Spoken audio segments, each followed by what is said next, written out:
guys, welcome back to the channel. So in today's video, I'm going to be going over whether or not oval chainrings are worth it. And the reason I decided to make this video is because I recently just put on a absolute black oval chainring. It's a 32 tooth and it's a narrow wide chainring.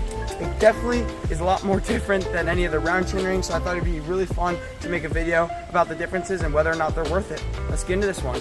The goal of this video is not to sell one of these or anything like that. It's just to give you the pros and the cons and everything about an oval chainring so that you can decide and have all the tools and resources to figure out whether or not you want an oval chainring. Alright guys, so the first pro with an oval chainring is more efficient climbing. So what that does is when you're in the lowest part of your stroke right here, which is when you have the least amount of power because you're almost scooping backward with your feet, the chainring is like this. So it's going to be in a lower gear because this right here would be like maybe a 30 tooth instead of the actual 32 tooth of the chainring.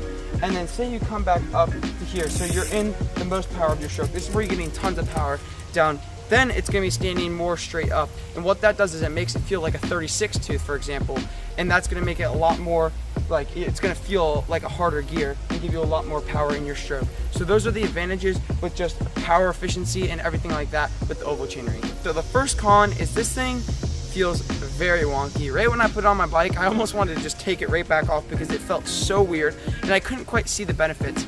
But after you get used to it, maybe after about a week or two, it took me, once you get used to this thing, it feels great, and then you start to notice the benefits. My second pro with oval chainring is how good this thing feels when you're climbing on your really easy gears, like your upper 3 granny gears.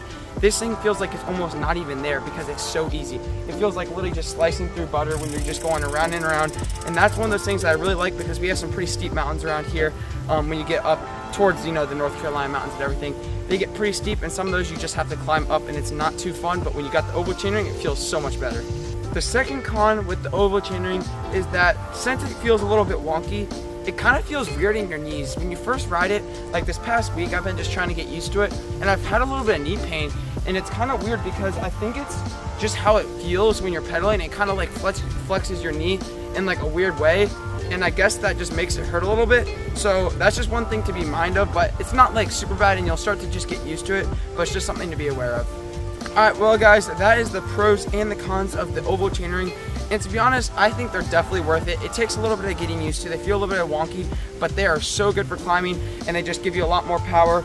And so yeah, I think they're definitely worth it. If you guys enjoyed this video and it helped you decide whether or not you want one of these, make sure to go down, like, and subscribe. Thank you. Peace out.